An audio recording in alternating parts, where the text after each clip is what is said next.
नमस्कार और आप देख रहे हैं हिंदुस्तान दर्पण। मैं आपके साथ पंपा चक्रवर्ती और आइए सीधे चलते हैं खबरों की ओर। 15 जनवरी तक road show, rally, cycle rally, पद यात्रा की इजाजत नहीं होगी। 15 जनवरी के बाद पर इस पर विचार किया जाएगा। उन्होंने कहा कि रात 8 बजे से सुबह 8 बजे तक कोई रैली नहीं होगी, कोई नुक्कड़ सभा नहीं होगी, जीत के जश्न की इजाजत नहीं होगी। उत्तर प्रदेश, पंजाब, उत्तराखंड, मणिपुर और गोवा की कुल 690 विधानसभा सीटों पर 7 चरणों में कोरोना नियमों का सख्ती से पालन कराते हुए मतदान कराए जाएंगे। पहले चरण की वोटिंग 10 फरवरी को होगी। सबसे बड़े प्रदेश उत्तर प्रदेश में 7 चरणों में 10 फरवरी 2022, 14 फरवरी 2022, 20 फरवरी 2022, 23 फरवरी 2022, 27 फरवरी 2022, 3 मार्च 2022 और 7 मार्च 2022 मतदान कराए जाएंगे। पंजाब, उत्तराखंड और गोवा में 14 फरवरी 2022 को एक दिन वोटिंग कराई जाएगी। मणिपुर में 2 चरणों 27 फरवरी और 3 मार्च 2022 में वोटिंग होगी। सभी 5 राज्यों के चुनाव परिणाम 10 मार्च 2022 को आ जाएंगे। मुख्य चुनाव आयुक्त सुशील चंद्र ने शनिवार को 8 जनवरी 2022 को नई दिल्ली में प्रेस कॉन्फ्रेंस करके ये जानकारी दी। उन्होंने कहा कि 5 राज्यों की 690 विधानसभा सीटों के लिए 18.34 करोड़ वोटर अपने मताधिकार का इस्तेमाल करेंगे। इसमें सर्विस वोटर भी शामिल है। चुनाव प्रक्रिया के दौरान कोरोना गाइडलाइंस का पूरी तरह से पालन करना सुनिश्चित किया जाएगा। यूपी में चुनाव का ऐलान हो गया है। राज्य में 7 फेज में 25 दिन में चुनाव हो जाएंगे।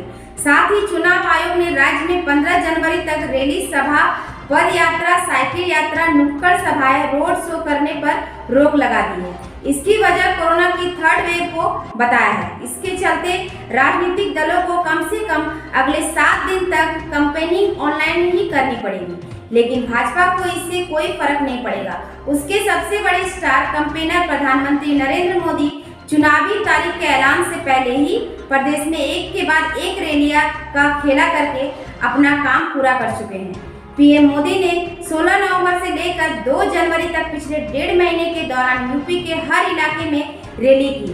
पूर्वांचल से लेकर वेस्ट यूपी तक पीएम की ताबड़तोड़ 14 चुनावी रैलियां आयोजित की गई। इन रैलियों के बहाने उन्होंने तमाम नए प्रोजेक्ट्स का शिलान्यास, उद्घाटन किया। उनकी आखिरी रैली लखनऊ में 9 जनवरी को प्रस्तावित थी। कहा जा रहा था कि इस रैली के बाद ही चुनाव आयोग इलेक्शन की तारीखों का ऐलान करेगा, लेकिन 3rd वेव की तेजी से इस रैली को कैंसिल करा दिया।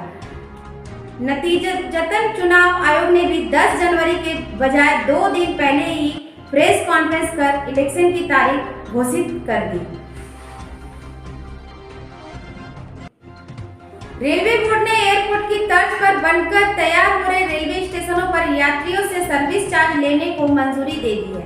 रेलवे की तरफ से लिया जाने वाला ये चार्ज 10 से 50 रुपए के बीच होगा। हालांकि अभी ये जानकारी नहीं है कि नया सर्विस चार्ज यात्रियों से कब से लिया जाएगा। चुनाव आयोग ने चुनाव की तारीखों का ऐलान कर दिया है। इसके साथ ही यूपी में आदर्श आचार संहिता लागू हो गई है। आचार संहिता लगते ही उत्तर प्रदेश में 4 IAS व 5 PCS अफसरों के तबादले किए गए हैं। इसके साथ ही 13 IAS अफसरों को पदोन्नति दी गई है। इनमें 2 IAS अफसरों को सचिव के पद पर पदोन्नति मिली है। RP सिंह MD UPSTC से विशेष सचिव गृह, राजेश कुमार राय ACEO UPSIDA से विशेष सचिव गृह, शिवाकांत द्विवेदी विशेष सचिव अल्पसंख्यक से विशेष सचिव गृह व राकेश कुमार मालपानी विशेष सचिव औद्योगिक विकास एवं अनस्थापना से विशेष सचिव गृह बनाए गए हैं। पहाड़ी राज्यों में बर्फबारी और मैदानी इलाकों में बारिश से मौसम में बदलाव नजर आया है। जम्मू कश्मीर के श्रीनगर से लेकर राजस्थान के सीकर तक सर्दी का सितम बढ़ चुका है। जहां दिल्ली में आज सुबह से बारिश हो रही है, वहीं झारखंड, बिहार, यूपी सहित कई राज्यों में बारिश के आसार हैं। जीवन बीमा निगम LIC के नए कारोबारी प्रीमियम NBP में दिसंबर महीने में 20% की गिरावट आने के कारण उस महीने जीवन बीमा कर्ताओं का NBP मोटे तौर पर सपाट रहा। एनवीपी ने अक्टूबर महीने में खराब प्रदर्शन करने के बाद नवंबर में शानदार प्रदर्शन किया था।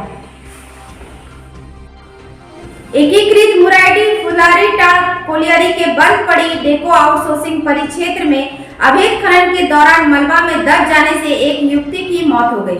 बताया जाता है कि जरलाही पैच में दर्जनों लोग अवैध खनन कर रहे थे। इस दौरान कोयले का बड़ा चट्टान खिसक कर ऊपर से गिर गया, जिसकी चपेट में एक युवती आ गई। कई बच गए लोगों ने युवती को मलबा से बाहर निकाला। आनंद फानन में उसका दाह संस्कार कर दिए। ईस्ट बसुरिया ओपी क्षेत्र के निचितपुर टाउनशिप के पास तालाब में तैरता हुआ एक महिला का शव मिला है, जिसकी पहचान सोनी देवी के रूप में हुई है। मौके पर ईस्ट बसुरिया ओपी की पुलिस पहुंचकर जांच में जुट गई है।